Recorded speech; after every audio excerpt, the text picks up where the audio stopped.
Good afternoon, guys, and welcome to my YouTube channel Helpline English by Imran Jalil. Guys, today we are going to talk about some very interesting and very useful phrases, idioms and expressions in English language. ये phrases, ये idiomatic expressions और ये idioms बहुत काम आते हैं जब हम इंग्लिश में किसी से बात करते हैं और उनको इम्प्रेस भी करना चाहते हैं और अपनी लैंग्वेज को अच्छा और बेहतर भी बनाना चाहते हैं। तो चलिए शुरू करते हैं बात उन फ्रेजेस की बिना टाइम गंवाए हुए। और आगे बढ़ने से पहले मैं आपसे रिक्वेस्ट करूंगा कि मेरे इस channel helpline English by Imran Jaleel को ज्यादा से ज्यादा सब्सक्राइब करें, मेरे वीडियोस को लाइक करें और अपने दोस्तों, रिश्तेदारों और मिलने वालों के साथ शेयर करें ताकि ये चीजें ज्यादा लोगों तक पहुंच सकें। और ये हम शुरू करते हैं अपना पहला फ्रेज। आज का पहला फ्रेज है be back with a bang.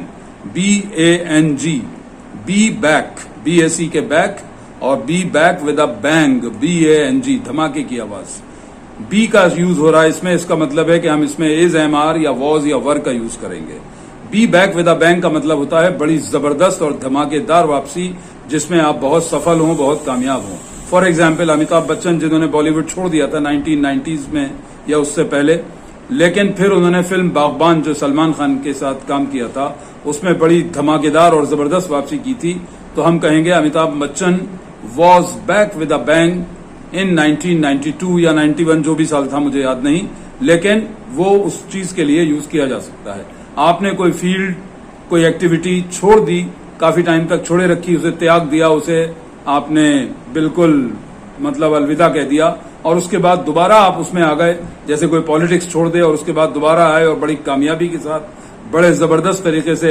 Cricket है, लोग छोड़ देते हैं, त्याग देते हैं, लेकिन उसके बाद फिर उस फील्ड में आते हैं और बहुत धमाकेदार वापसी होती है, बहुत जबरदस्त, उसको हम कहते हैं।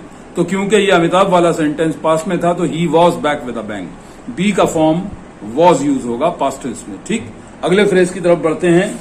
हमारा आज का अगला फ्रेज है beggars can't be choosers. Beggars can't be choosers का मतलब होता है कि जिन लोगों के पास ऑप्शंस बहुत कम होते हैं और उन्हें उस चीज की जरूरत होती है तो वो ऑप्शंस की बात नहीं करते हैं बल्कि उस चीज को मांगते हैं, जिसको हम हिंदी में कहते हैं मरता क्या ना करता। एक आदमी जो भूख से पागल हुआ जा रहा है, बेहाल हुआ जा रहा है, वो आपसे कहे कि भाई खाने को कुछ दे दो, तो आपने कहा भाई तंदूरी रोटी दूं, पराठा दूं, देसी घी का पराठा दूं, आलू का पराठा दूं, भटूरे दूं, क्या खाओगे बताओ? तो वो तो बेचारा भूख से मरा जा रहा है। Beggars can't be choosers. Beggar से मतलब यहाँ फकीर से या भिखारी से नहीं है, ये ध्यान रखिए।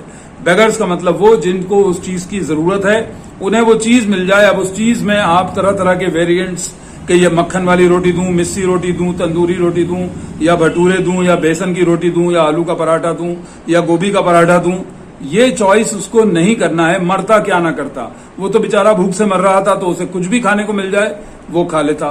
तो इसको मजाक में या हंसी में हल्की सी उसके साथ कहते हैं कि बेगर्स कांट बी चूजर्स। मुझे पैसों की जरूरत है, तो मैं अगर किसी से पैसे मांग रहा हूं तो वो मुझसे कहे कि मैं आपको 10 वाले नोट दूं या 20 वाले नोट दूं या 100 वाले नोट दूं। भाई मैं कहूंगा मुझे पैसों की जरूरत है, मुझे तुम 1 रुपए और 5 रुपए वाले कॉइन्स दे दो, मुझे तो पैसे चाहिए। मैं नोटों का क्या करूंगा कि ये 5 के हैं या 20 के हैं या 50 के हैं या 100 के हैं। तो बेगर्स कांट बी चूजर्स, वो लोग जिन्हें किसी चीज की जरूरत होती है वो उसकी अलग अलग ऑप्शंस पे ध्यान नहीं देते हैं, बल्कि उस चीज पर ध्यान देते हैं कि बस वही मिल जाए। अगर किसी को कपड़े चाहिए तो वो ये थोड़ी कहेगा कि नहीं मुझे पैजामा चाहिए, मुझे कुर्ता चाहिए, गोल गले का चाहिए या बंगाली गले का चाहिए या बटन की जगह चेन लगी हुई चाहिए। वो तो कहेगा पहनने को कपड़े चाहिए। तो बेगर्स कांट बी चूजर्स। लेकिन इस फ्रेज में बेगर्स वर्ड आने के बावजूद याद रखिए कि बेगर्स से मतलब भिखारी नहीं है बल्कि जरूरतमंद, जिसको किसी चीज की आवश्यकता है। नेक्स्ट फ्रेज है हमारा the lowest of the low. The lowest of the low एक तरह का एक्सप्रेशन है कि नीच से नीच, गिरे से गिरा आदमी, बहुत ही चरित्रहीन, बहुत ही गिरे से गिरा, मतलब जिसका कोई चरित्र, कोई कैरेक्टर, कोई मॉरल कैरेक्टर कुछ ना हो। तो नीच से भी नीच मतलब जो उसकी अंतिम श्रेणी होगी, जो उसका लास्ट लेवल होगा नीचे की तरफ, तो उसको हम कहते हैं the lowest of the low. कोई कम से कम मतलब दर्जे का आदमी या गिरे से गिरा आदमी भी मतलब ये हरकत नहीं करेगा, मुझे ऐसी बात कहना है। किसी ने कोई बहुत बुरी हरकत की है तो मैं कहूं भाई तुमने ऐसी हरकत की, मुझे यकीन नहीं आ रहा है। Even the lowest of the low wouldn't do such a thing. कोई गिरे से गिरा भी ऐसी हरकत नहीं करता।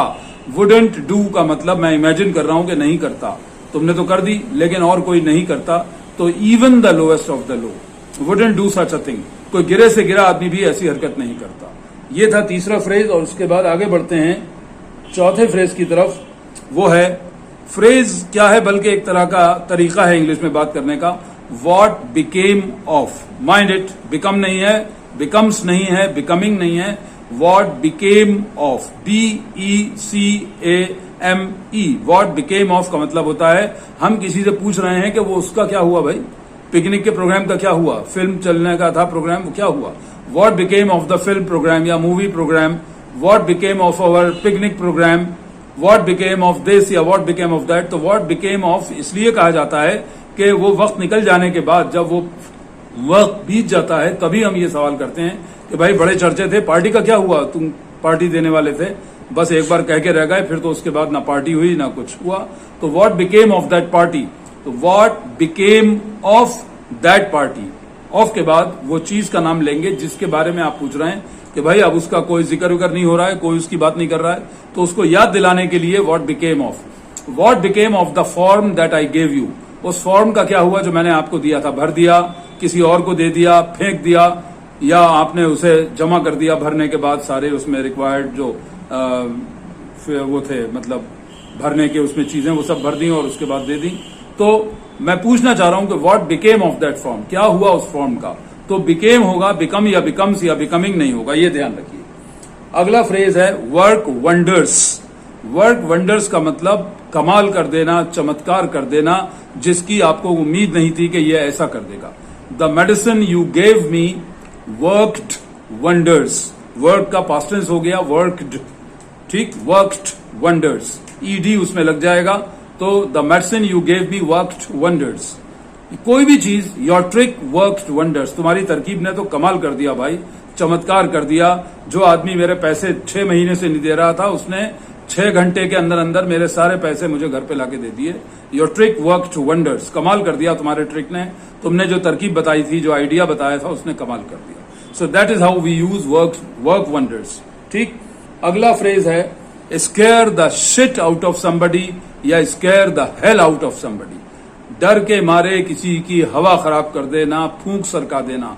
आप किसी को इतना डरा दें, कोई पीछे से आके आपको हु कर दे और आप एकदम उछल जाएं, तो आप कहेंगे you scared the shit out of me, तुमने तो डर के मारे यार मेरी हवा बिगाड़ दी, मेरी फूंक सरका दी।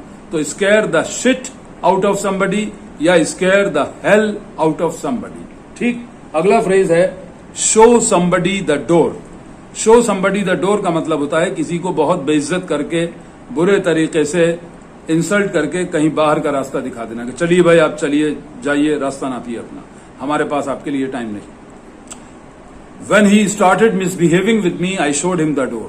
जब उन्होंने मेरे साथ अभद्रता का व्यवहार करना शुरू किया, बदतमीजी करना शुरू की, मैंने उन्हें बाहर का रास्ता दिखा दिया। इस तरह से हम show somebody the door. Show somebody the door का मतलब नहीं है कि मैं दरवाजा दिखा रहा हूं कि देखिए शीशम की लकड़ी का बना हुआ है, या ये लोहे का बना हुआ है, या स्टील का बना हुआ है, दरवाजा नहीं दिखा रहा हूं। Show somebody the door figuratively use होता है कि मैंने उस आदमी को बाहर का रास्ता दिखा दिया, जिसकी बातें, जिसकी हरकतें मुझे पसंद नहीं आ रही थी। At last I showed him the door, तो शो का पास्ट टेंस हो गया showed. I showed him the door, he showed me the door, मुझे नौकरी से निकाल दिया कि चलते फिरते नजर आओ भाई पतली गली से। तो बेइज्जत करके निकालना किसी को या बाहर का रास्ता दिखा देना, तो शो समबडी द डोर का यह मतलब होता है। अगला फ्रेज जो हम करने जा रहे हैं वो है बीट अराउंड द बुश या बीट अबाउट द बुश। दोनों का एक ही मतलब है, अराउंड से बना या अबाउट से, घुमा फिराकर बात को करना, सीधे सीधे मतलब की बात पे ना आना, बल्कि इधर से उधर से घुमाते हुए कहीं से लाना, सीधे मुद्दा या मतलब की बात पर ना आना। तो अगर मुझे लगे कि कोई आदमी ऐसा कर रहा है तो मैं कहूंगा भाई जल्दी बताओ यार, don't beat around the bush, इधर उधर की बातें मत करो, सीधे सीधे बताओ क्या बात है। कि जैसे कोई कहे कि भाई आजकल तुम्हें मालूम है कोरोना का दौर चल रहा है, महंगाई बहुत है, कमाइयां बिल्कुल खत्म हो गई हैं, तो मैं कहूं यार इतनी लंबी कहानी क्यों सुना रहे हो, ठीक ठीक बताओ, पैसे चाहिए, कुछ है, don't beat around the bush. तो don't beat around the bush, इधर उधर की बातें मत करो, इतना घुमा फिरा के मुझे मत बताओ, सीधे सीधे बताओ क्या चाहिए, तुम्हारा क्या मतलब है। That is beat around the bush या बीट अबाउट द बुश। अब मैं क्योंकि मना कर रहा हूं तो डोंट से मैं इस सेंटेंस को कहूंगा don't beat around the bush. लेकिन अगर मैं इसे दूसरे फॉर्म में कहूं कि तुम भाई घुमा फिरा के बात क्यों कर रहे हो, तो why are you beating around the bush, why don't you come to the point straight away, सीधे सीधे मतलब की बात पर क्यों नहीं आते, क्यों घुमा फिरा कर बात कर रहे हो, इधर से उधर से पूरे शहर में घुमा रहे हो। तो इसको कहते हैं बीट अराउंड द बुश या बीट अबाउट द बुश। हमारा अगला और नवा फ्रेज है go great guns. Go great का गन्स का मतलब होता है बड़े सफलतापूर्वक आगे बढ़ना, तरक्की करना, उन्नति करना, प्रगति करना, जबरदस्त तरीके से किसी भी एक्टिविटी में, किसी फील्ड में आगे बढ़ना। बहुत जबरदस्त आपके अंदर मतलब सफलता आ रही है, आपके उस काम में सफलता आ रही है और आप जबरदस्त तरीके से उन्नति कर रहे हैं, प्रगति कर रहे हैं, तरक्की कर रहे हैं। Go great guns. किसी के बिजनेस के बारे में किसी ने मुझसे पूछा कि भाई उनका बिजनेस कैसा चल रहा है, oh they are going great guns, भाई वो तो बड़े जबरदस्त तरीके से बिजनेस चला रहे हैं। जिस दिन से बिजनेस शुरू किया है उन्हें फुर्सत ही कब है भाई, पैसे छाप रहे हैं, नोट छाप रहे हैं, इतनी कमाई हो रही है, इतना जबरदस्त चल रहा है उनका बिजनेस, इतनी तरक्की कर रहे हैं। 2-3 आउटलेट्स और खोल ली हैं उन्होंने, एक फैक्ट्री यहां लगा ली है, एक फैक्ट्री वहां लगा ली। They are really going great guns. तो गो ग्रेट गन्स का मतलब बड़े जबरदस्त तरीके से आगे बढ़ना, तरक्की करना, प्रगति करना, उन्नति करना, किसी चीज में बहुत ज्यादा कामयाब होना, that is go great guns. उसके बाद एक छोटा सा फ्रेज है विद ग्रेट डिफिकल्टी, जिसका मतलब होता है बड़ी मुश्किल के बाद या बड़ी मुश्किल से। With great difficulty I told him the truth, बड़ी मुश्किल से मैंने उसको सच बताया, क्योंकि वो सच सुनने के लिए तैयार नहीं था। सच कड़वा होता है, कभी कभी तकलीफ भी देता है, तो बड़ी मुश्किल से मैंने उसे, विद ग्रेट डिफिकल्टी। तो विद ग्रेट डिफिकल्टी, ये तीनों वर्ड्स यूज होंगे ये बताने के लिए कि बड़ी मुश्किल के साथ या बड़ी मुश्किल के बाद। अगला फ्रेज है tar everybody with the same brush, हरेक को एक ही लाठी से हाँकना, सबको एक जैसा समझना कि अगर इसने बुरा किया था तो इसके खानदान में सब बुरे हैं, इसके सब दोस्त बुरे और बेईमान और चोर हैं। किसी एक आदमी ने अगर आपके साथ बुरा किया है तो उसके पूरे परिवार, उसके घर, उसके दोस्तों को हम सबको एक लाठी से नहीं हाँकते हैं। अगर हम एक लाठी से हाँकते हैं तो उसके बारे में कहा जाएगा कि you tar everybody with the same brush. मैं अगर अपने बारे में कहूं कि उन्होंने मुझे भी वही समझा जो उन्होंने औरों को समझा। He tarred me, TARRED, past tense हो जाएगा, he tarred me with the same brush, मतलब जो उसने औरों को समझा वही मुझे भी समझ लिया कि मैं भी वैसी हूं। अगला phrase gentleman of the old school. Gentleman of the old school प्यार से कहा जाता है किसी ऐसे बुजुर्ग, किसी ऐसे उम्र वाले आदमी को जो हमारे चाचा भी हो सकते हैं, हमारे पिता भी हो सकते हैं, हमारे फादर, हमारे कोई रिश्तेदार, लेकिन पुराने जमाने के हैं। लेकिन ऐसा नहीं है कि किसी से लड़ने को खड़े हो जाएं, बहस करने खड़े हो जाएं। मेरे फादर को म्यूजिक अच्छी ही लगती है, जरा he is a gentleman of the old school.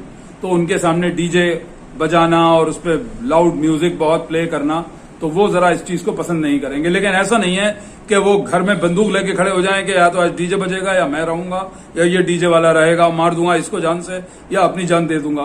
तो वो उस तरह के नहीं है। तो gentleman of the old school, gentleman इसलिए कहा जाता है कि भले आदमी, बुरा मानेंगे लेकिन ऐसा नहीं है कि वहां जाके खून डाल दें, बैठ जाएं कि नहीं साहब मैं ऐसा नहीं होने दूंगा।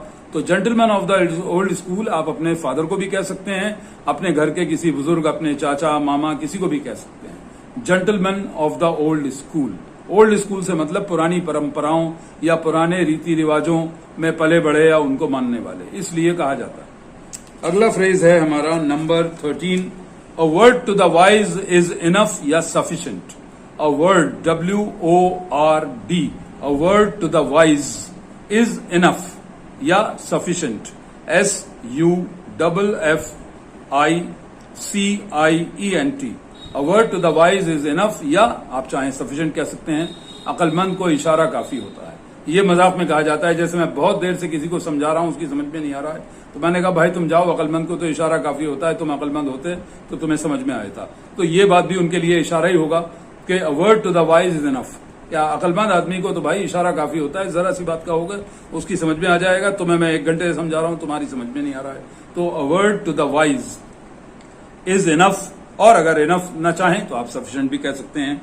देन 14th, गो बनानास। गो बनानास का मतलब होता है खुशी से पगला जाना, पागल हो जाना, पागलों जैसी हरकतें एक्साइटमेंट में और खुशी में करने लगना। जब इंडिया ने वर्ल्ड कप जीता था तो लोग मुंबई में बिल्कुल दे वेंट बनानास, हाई इस पे फ्लाईओवर्स पे चढ़ गए, बसों के ऊपर कूद गए और क्या क्या सड़कों पर हरकतें करने लगे। मतलब बिल्कुल आपे से बाहर हो जाना, दैट इज गो बनानस। खुशी में, एक्साइटमेंट में, किसी भी चीज में, मतलब आप नॉर्मल से हटकर कुछ अलग तरह की हरकतें करने लगे, that is go bananas, right.